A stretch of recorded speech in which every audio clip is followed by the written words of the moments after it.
Muchas gracias, Mario. Buenas tardes a todos, ¿cómo están?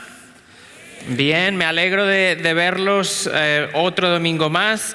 Espero que estén listos y con ganas de aprender más de la palabra de Dios. Saben que estamos en la serie de mensajes del libro de Hechos que hemos llamado Imparable. El Evangelio se hace viral y vamos a estar hoy hablando del capítulo 9 de Hechos. Pero antes de empezar con el capítulo, me gustaría decirles que ha habido bastantes veces en mi vida cuando yo no entendía lo que Dios estaba haciendo. No entendía lo que estaba pasando en mi vida y lo que Dios estaba haciendo en mi vida. En los últimos 10, 11 años que llevo aquí en este país, más o menos, casi siempre esto ha tenido que ver con el tema de la inmigración. No sabía, a veces parecía que Dios abría puertas por aquí, pero luego inmigración me lo ponía bastante difícil para seguir en este país. No sabía si me iba a tener si me iba a quedar aquí en este país a trabajar o si me iba a tener que ir de vuelta a la madre patria, a mi país. Hay veces que parece que quizás Dios no se está moviendo a nuestro favor. Hay veces que parece que Dios no está contestando a nuestras oraciones de la manera en que nosotros nos gustaría que Dios contestara a nuestras oraciones. Seguro que muchos de ustedes se sienten identificados con esto. Seguro que o están pasando por esto ahora mismo o han pasado por esto en el pasado. Hay veces que nos desesperamos porque parece que no vemos a Dios actuar, o como decía, que vemos que Dios no está contestando a esas oraciones, o que lo que está pasando no tiene sentido ninguno y pensamos que a lo mejor a Dios se le está escapando algo de las manos, porque si Dios lo tuviera todo al control, no estaría pasando lo que está pasando ahora mismo. ¿Hay alguien que se sienta así aquí? Seguro que muchos de nosotros nos hemos sentido así. Alguien que esté pasando por alguna circunstancia, por alguna situación tan oscura, tan pesada, que parece que no hay solución, que parece que no hay salida para lo que estamos pasando. Hoy, en la predicación de hoy, quiero que hablemos de cómo nosotros podemos confiar en Dios, aun cuando nuestro mundo esté patas arriba y cuando no entendamos absolutamente nada de lo que está pasando. Y para ello quiero que vayamos al capítulo 9 de Hechos. Hoy vamos a ver casi todo el capítulo, pero no todo el capítulo. Vamos a ver los 31 versículos primeros del capítulo 9 de Hechos, en los que Lucas nos está hablando de la conversión de Pablo. Y lo vamos a ver versículo por versículo como lo hacemos normalmente. Pero antes de empezar, déjenme orar por la predicación y el día de hoy. Señor, te damos muchas gracias por la oportunidad que tenemos de estar aquí libremente reunidos, adorándote, aprendiendo más de tu palabra. Te pedimos que tú nos ilumines el mensaje de tu palabra a través de tu Espíritu Santo, que abras nuestros corazones y nuestra mente, nuestros oídos para recibir la palabra y el mensaje que tienes para nosotros, y que no se nos quede simplemente en la mente, Señor, sino que nos baje al corazón y que sepamos aplicarlo todo a nuestras vidas. Te lo pedimos en el nombre de Jesús. Amén. El pasaje de hoy, como les digo, es la conversión de Pablo. Es uno de los pasajes de los acontecimientos, yo diría, más importantes del Nuevo Testamento y también de la era de la iglesia primitiva. Antes de empezar, les quiero decir que en el pasaje de hoy vamos a ver cómo Lucas se va a estar refiriendo a Pablo como Saulo, pero yo me voy a referir a Pablo como Pablo para que no nos confundamos. Un nombre es hebreo, el otro es griego, es el mismo nombre, así que me voy a estar refiriendo a él como Pablo todo el tiempo para que no haya confusión. En este capítulo, Lucas nos va a seguir hablando de Pablo. Si se acuerdan, en el capítulo 7 Lucas nos había introducido a Pablo. Si se acuerdan, cuando veíamos que estaban apedreando a Esteban, estaban matando a Esteban por su fe, por su testimonio en Jesucristo, y ahí veíamos que estaba Pablo presente, no solamente apoyando la persecución de los cristianos, sino que de alguna manera veíamos como Pablo estaba a cargo de esa ejecución de Esteban. Y empieza Lucas, el capítulo 9, con el versículo 1, hablándonos de cómo Pablo no tenía compasión ninguna con los cristianos. De hecho, nos habla de amenazas de muerte en el versículo 1 contra los discípulos. Nos muestra esto como Pablo tenía crueldad, maldad en contra de los cristianos. Y no es que Pablo fuera un hombre que hablaba mucho, pero luego no cumplía su palabra. No, Pablo no tenía ningún problema en enfrentarse a los cristianos, en hacerle la vida imposible a los cristianos y, como vimos en el capítulo 7, incluso llevarlos hasta la muerte. De hecho, vemos en el versículo 2 del capítulo 9 cómo Pablo va al sumo sacerdote, a la autoridad máxima religiosa judía de aquella época, va al sumo sacerdote a pedirle cartas de extradición para las sinagogas de Damasco. Lo que quería hacer era ir a las sinagogas y así poder llevarse a los cristianos, a las personas que pertenecían al camino, nos dice el versículo 2, llevárselos presos a Jerusalén. ¿Y qué es esto del camino que nos habla el versículo 2? El camino es simplemente las personas que habían empezado a seguir a Jesucristo, se les conocía como el camino. Y de hecho, el Nuevo Testamento se hace referencia más al camino, al término el camino, que al término cristiano. Y es curioso que la Biblia decide llamar a estas personas el camino, porque hoy en día, y de hecho siempre ha habido personas que han dicho que todos los caminos te llevan a Dios. O que crees en quien creas en el Dios que creas. Si haces las cosas buenas y si eres buena persona, pues al final vas a estar con Dios. Pero la Biblia nos dice absolutamente lo contrario. Nos dice la Biblia que solo hay un camino a Dios el Padre, y ese es Jesucristo. Jesucristo mismo dijo: yo soy el camino, la verdad y la vida. Nadie viene al Padre sino por mí. Así que no te confundan, que no te engañen, porque Jesucristo no es un camino. Jesucristo es el único camino. Es exclusivo, sí. Y puede sonar antiguo, puede sonar arcaico, me da igual lo que piense la gente, porque esto es lo que nos dice la palabra de Dios. Y puede ser políticamente incorrecto también, sí. Puede ser que la gente se ofenda, quizás sí, pero Jesús mismo dijo que la puerta de la salvación es estrecha. Nos dijo que muchos van a intentar entrar, pasar por ella, y que no van a poder pasar por ella. ¿Por qué? Porque están siguiendo a otro camino, están tomando otro camino, o quizás están intentando pasar por una puerta que es más grande, que parece más ancha y mucho más fácil de pasar. Pero la Biblia nos dice que solamente hay un camino, y ese es Jesucristo. El punto de este versículo es que Pablo quería eliminar a los cristianos. Pablo quería sacarlos fuera del camino. Pablo quería llevárselos a Jerusalén y castigarlos allí en Jerusalén.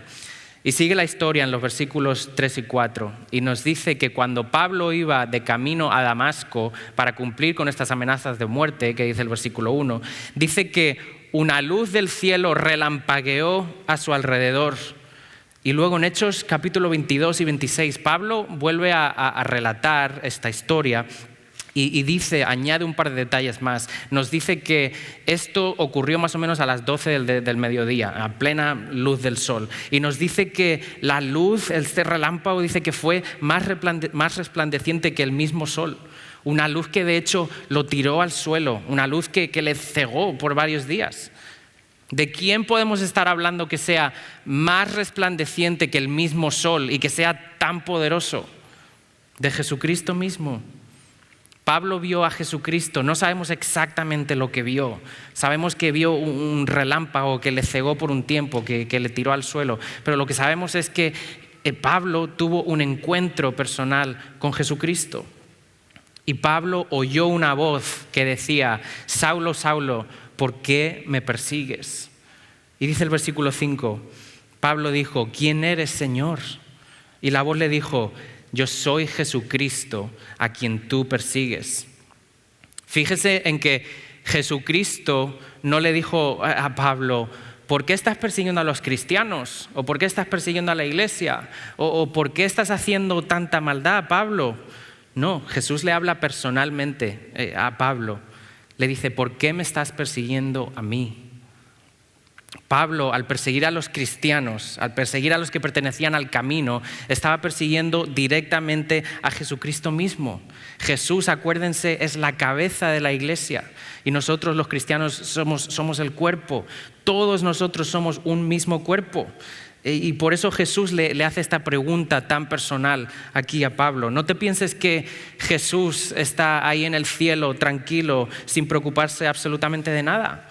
Jesús es la cabeza de la iglesia y está conectado íntimamente con el cuerpo, con su iglesia. Al igual que su cabeza está conectada con su cuerpo, Jesús está conectado con la iglesia. Así que no te pienses que Dios es un Dios distante, que no se relaciona con nosotros, porque Dios está aquí con nosotros, con su iglesia. Y por lo tanto, tu pecado le afecta a tu Señor. Así que no te pienses que tus cosas solamente te conciernen a ti. Muchos se piensan en realidad que pueden pasar desapercibidos, están haciendo tal cosa, tal pecado. Nadie se va a enterar de lo que yo estoy haciendo, eso es cosa de ellos y nadie más. No solo te afecta a ti, sino que afecta a los que tienes alrededor. Afecta al cuerpo, afecta a la iglesia, nos afecta a nosotros y afecta sobre todo a tu Señor. Muchas veces decimos, es mi vida y yo puedo hacer lo que quiera con mi vida, o eso a ti no te importa, esto es cosa mía, tú a lo tuyo y yo a lo mío. Lo primero de todo es que no es tu vida. Jesús la compró con su propia sangre. Y lo segundo es que sí que estás haciéndole daño a los demás, porque todos somos parte del cuerpo. Estás haciéndole daño al cuerpo, a la iglesia y a tu Salvador Jesucristo. Jesús le dijo a Pablo en los siguientes versículos 6 al 9 que se fuera de la ciudad, que se fuera a la ciudad, y sus compañeros lo tuvieron que llevar de la mano porque estaba cegado, estaba ciego, y lo tuvieron que llevar de la mano hasta Damasco. Y nos dice la palabra que allí estuvo sin poder ver nada, en ayuno, a ciegas, durante 3 días. Y seguimos en los versículos 10 al 12, y Lucas nos habla de un hombre que se llamaba Ananías, que vivía en Damasco, era un discípulo, un seguidor de Jesucristo. Y dice la palabra que el Señor le dio una visión a Ananías para que fuera a la casa de Judas, donde Pablo estaba, y le dijo, te vas a encontrar allí a Pablo y quiero que le ponga las manos para que Pablo recupere la vista. Y fíjense que Dios no le da muchos detalles a Ananías. Dios no le dice, Ananías, mira, esto acaba de pasar. Pablo estaba de camino a Damasco con las cartas de extradición y me presenté como un relámpago, lo tiré al suelo, lo cegué y ha tenido un encuentro personal conmigo y se lo llevaron. No, solamente le dice, ve a esta casa, te vas a encontrar a Pablo, ponle las manos para que recupere la vista. Punto. Pero hay otra cosa más que le dice Dios y quiero que nos centremos en esto. Dios le dice a Ananías que Pablo estaba orando. ¿Y por qué es esto importante? Porque Pablo en realidad, como fariseo que era, Pablo estaba acostumbradísimo a orar. Hemos dicho ya varias veces que Pablo creció con Gamaliel, el maestro judío de la ley. Pablo se sabía la ley de arriba abajo. Pablo estaba acostumbrado a orar, estaba acostumbrado a ayunar, pero Pablo lo hacía todo por religiosidad. Pablo lo hacía todo porque tenía que hacerlo, por legalismo. Y aquí Dios decide decirle a Ananías este detalle. Dice, Pablo está orando. Es como si le estuviese diciendo, le estoy escuchando, se está comunicando conmigo. Por primera vez en su vida, Pablo ha tenido un encuentro personal con Jesucristo y está orando de corazón. Está orando de verdad, está orando con un corazón renovado, está orando con un espíritu nuevo, está orando. Iglesia, Dios no está buscando a personas que oren mucho, que ayunen mucho por deber, por religiosidad. Muchos de nosotros a veces intentamos aparentar que somos los mejores, que somos el mejor cristiano, el más santurrón y los más espirituales, y lo hacemos por apariencia. Lo hacemos para que las personas se piensen que somos los mejores. No te equivoques. A Dios le importa un pepino todas estas cosas. Dios lo que está buscando es a personas con un espíritu quebrantado. Está buscando a personas con un corazón contrito, con un corazón humillado como el de Pablo en ese momento. Personas renovadas, cambiadas, no perfectas, pecadores que han encontrado a Jesucristo, que Dios ha transformado, que Dios sigue transformando por completo. A esas personas escucha a Dios. Aún así, Ananías, en los siguientes versículos 13 y 14, como hubiéramos hecho muchos de nosotros, Ananías dudó un poco. Ananías le dijo a Dios: Dios, yo he oído hablar mucho de este hombre y de las maldades que ha hecho en contra de los cristianos en Jerusalén. Yo sé que este hombre tiene la autoridad del sumo sacerdote de llevarnos presos, de castigarnos. Ananías estaba preocupado. Ananías tenía un poco de miedo. ¿Y qué hace Ananías? Darle un par de consejitos a Dios. Yo sé que ninguno de nosotros hemos hecho esto nunca, ninguno de nosotros. Ananías le dice a Dios: Dios, gracias por guiarme, gracias por decirme que tengo que ir aquí a hacer esta cosa, pero yo creo que se te está escapando algo, un pequeño detalle. Yo creo que no te acuerdes de quién es Pablo, ¿eh? Déjame decirte quién es Pablo. Este hombre que está matando a los cristianos, y me estás diciendo que yo vaya a donde está él cuando él tiene la autoridad de llevarme preso y de torturarme o matarme. Yo sé otra vez que ninguno de nosotros hemos hecho esto nunca. El Señor le respondió a Ananías y le dijo: ve. En el versículo 15 le dice: ve, porque este hombre es mi instrumento escogido para dar a conocer mi nombre por todas las naciones y a sus reyes y al pueblo de Israel. Este hombre que estaba persiguiendo, que estaba matando a los cristianos, ahora Dios dice que es su instrumento escogido. Dios, no tenías otra persona a la que escoger. No tenías a una persona un poco mejor. Es difícil para nosotros seguramente aceptar que alguien así pueda ser el instrumento escogido por Dios. Es como si un terrorista, un asesino, después de hacer las atrocidades que han hecho en su vida, deciden arrepentirse, deciden convertirse y empezar a seguir a Jesús, y Dios los empieza a usar. No lo aceptaríamos. Muchas personas en la iglesia diríamos: eso es imposible. Con las cosas que ha hecho esta persona, esas cosas son imperdonables. Y si somos sinceros, hay muchas veces que no los queremos ni en las iglesias. No queremos a gente que tenga un pasado tan turbio, tan sucio, es que mira lo que hizo este hace 5 o 10 años. Es que yo no sé si este de verdad está siguiendo o no está siguiendo. Seamos sinceros, hay muchas veces que solamente queremos a gente que parezca por afuera totalmente perfecta.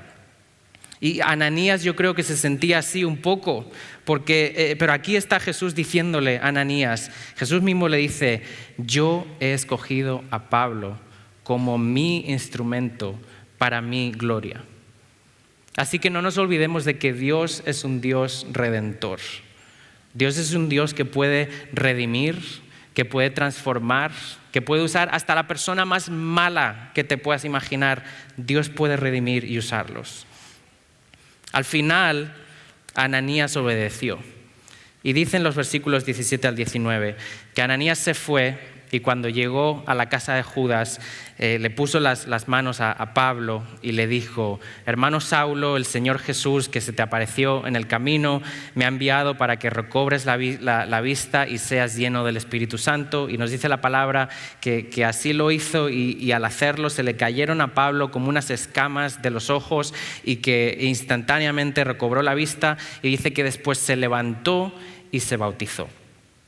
¿Ven aquí lo que está pasando? Pablo tuvo un encuentro personal con el Señor Jesús, creyó en el Señor Jesús, empezó a seguirle a Él, y no mucho después, 3 días después de hecho, dice que fue bautizado. Así que si tú estás aquí y no has dado ese paso de bautismo todavía, si no has testificado públicamente de que tú ya eres cristiano, de que tú ya eres seguidor de Jesucristo, de que tú ya has puesto tu fe en Jesucristo, es tiempo de que des el paso de obediencia, de testificar en público a través del bautismo de que tú eres cristiano también. Si lo quieres hacer, vamos a tener un servicio de bautismos el día 2 de mayo, ya a la vuelta de la esquina. Vamos a tener una clase de bautismos el 25 de abril, así que si quieren más información, si se quieren bautizar, díganselo a la hermana Claudia Vergara al salir, porque ella le va a dar más información para que se puedan bautizar el 2 de mayo. Vamos con el versículo 20. Lo que me gusta del versículo 20 es que dice que Pablo enseguida empezó a predicar en las sinagogas afirmando que Jesús es el Hijo de Dios. Este es el Pablo otra vez que todo el mundo conocía como el perseguidor de los cristianos, el perseguidor de los que pertenecían al camino. La gente estaba esperando que fuera y se los llevara presos. Y sin embargo Pablo se pone en medio de la sinagoga y dice, por cierto, Jesús es el Mesías, Jesús es el Hijo de Dios. Y dice el versículo 21 que la gente se quedaba asombrada, atónita, y decía, ¿pero no es este el que venía a llevarse a los discípulos? Y ahora nos está diciendo que él mismo es un discípulo y que Jesús es el Hijo de Dios. Y el versículo 22 dice que a Pablo no le importaba. Dice, no es que no solamente le importaba, dice el versículo 22, que él cada vez tenía más fuerza. Y que seguía predicando que Jesús es el Hijo de Dios, que Jesús es el Mesías que tanto estaban esperando. Y nos dice que no solamente se lo estaba diciendo, sino que se lo estaba demostrando. Dice que le estaba dando argumentos, que le estaba dando hechos que los judíos no lo podían negar. Y cuando tú estás diciéndole o demostrándole algo a alguien que no quiere que lleves la razón, ten cuidado porque te vas a meter en problemas, porque seguramente se van a enojar contigo y se van a molestar. Y eso pasó con Pablo. Versículos 23 al 25 nos dicen que no solo se enojaron con él, sino que decidieron deshacerse de él. Decidieron matar a Pablo. Y nos cuenta Lucas que los discípulos sacaron a Pablo de la ciudad de Damasco por la noche, lo sacaron por la muralla de Damasco, dice que lo bajaron con un canasto, lo bajaron y al final se fue a Jerusalén. Y nos dice el versículo 26 que cuando Pablo llegó a Jerusalén, los discípulos en Jerusalén tenían miedo de él también, porque los discípulos de allí seguían pensando que Pablo era un impostor, que Pablo les seguía mintiendo y que en realidad su motivación, la de Pablo, era en realidad llevárselos presos y maltratarlos o incluso matarlos, porque todo el mundo sabía quién era este hombre, Pablo. Y el versículo 27 nos dice que hubo una persona que le dio una oportunidad a Pablo. Dice que hubo una persona que vio más allá del pasado de Pablo. Hubo una persona que no pensó como los demás, como todos los hombres, sino que creyó en que Dios tiene el poder de cambiar, de transformar y de usar a alguien como Pablo. Y esa persona nos dice el versículo 27 que fue Bernabé. ¿Conoces tú a alguien como Pablo?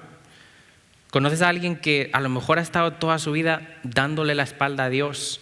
Y ya incluso has desistido de orar por ellos porque no siguen a Dios. Te quiero decir que tengas fe, que tengas confianza en que Dios tiene el poder suficiente para transformarles.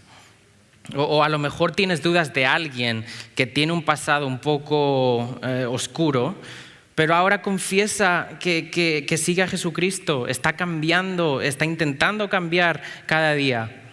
No les des la espalda a esa persona porque Dios no le dio la espalda a Pablo, sino que lo eligió como su instrumento para su gloria. Todos nosotros necesitamos a un Bernabé en nuestras vidas. Yo sé que muchos de nosotros hemos tenido, si no un Bernabé, varios Bernabés en nuestras vidas. Hemos tenido a alguien que ha confiado en nosotros, que no nos ha dado la espalda, sino que nos ha abierto los brazos. Sé como Bernabé, que le abrió sus brazos a Pablo, una persona pecadora, una persona que estaba haciendo tantas cosas malas, una persona quebrantada por Dios, que Dios estaba reconstruyendo a la imagen de Jesucristo cada día y que Dios estaba usando grandemente para el avance del Evangelio. Lo único que necesita Dios, como decíamos antes, lo único que necesita Dios es una persona dispuesta, una persona con un corazón contrito, con un corazón humilde, no alguien que sea perfecto. El último versículo que quiero que veamos es el versículo 31. En el versículo 31 vamos a ver que nos dice aquí Lucas que mientras todo esto estaba pasando, mientras habíamos visto el asesinato de Esteban en el capítulo 7, luego hablamos de cómo la persecución empezó a crecer en todo el área, estaba ahí entre medias Pablo, y nos dice el versículo 31 que aún así la iglesia disfrutaba de paz. Nos dice que la iglesia se consolidaba por la región. Nos dice que así estaba pasando porque vivían en el temor del Señor. Dice que la iglesia se fortalecía, que la iglesia seguía creciendo.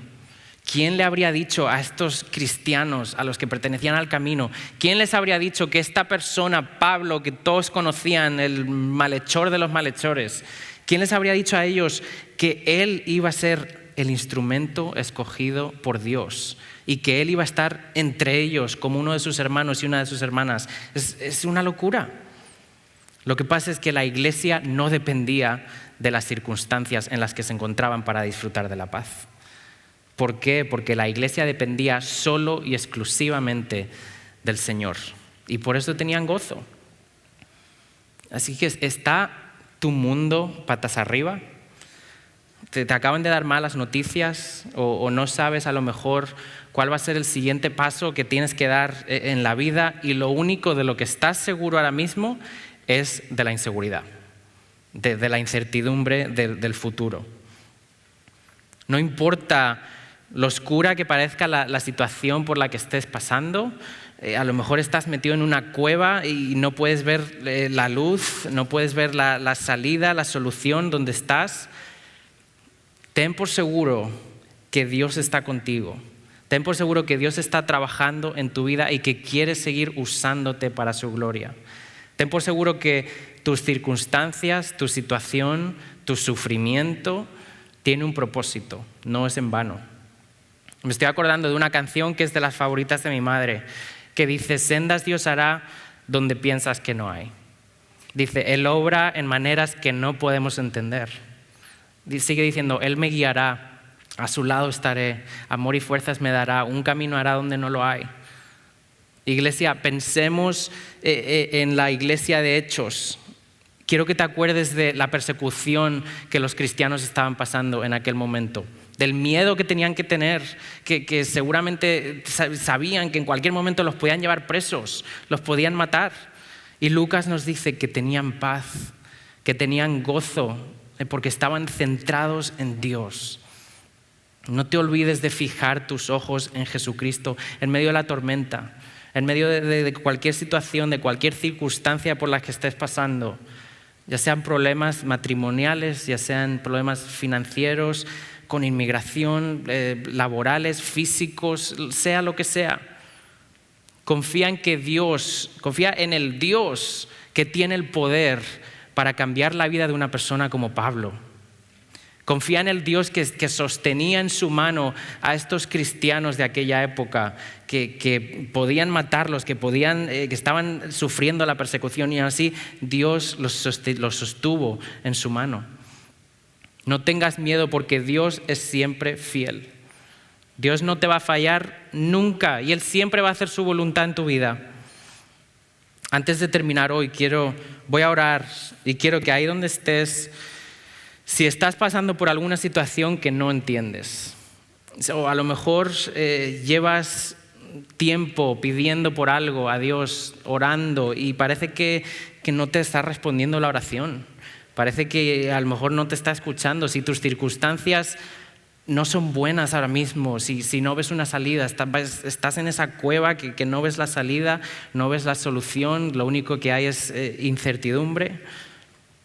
Quiero que ahí donde estés cierres los ojos y te rindas a Dios.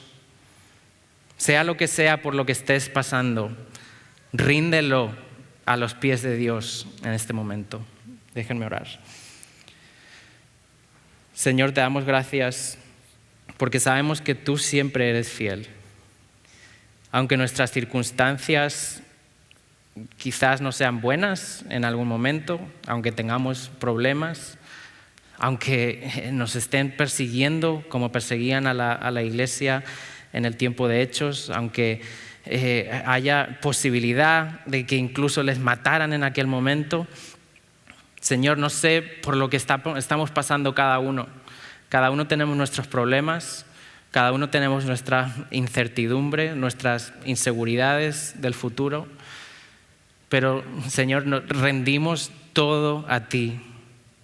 Venimos ante ti, ante tu trono, diciendo que confiamos en ti, que sea lo que sea, que pase lo que pase, confiamos en ti y queremos fijar solamente nuestra mirada en ti y en tu Hijo Jesucristo. Gracias, Señor, por lo fiel que eres otra vez, por lo bueno que eres con nosotros, aunque ni lo merezcamos porque somos pecadores. Pero gracias porque tienes el poder de cambiarnos. Gracias porque nos has dado una oportunidad a todos nosotros, aun siendo pecadores, de transformarnos, de seguirte a ti y de usarnos para tu gloria y para tu misión. Es un privilegio para nosotros y te damos gracias por todo en el nombre de Jesús. Amén.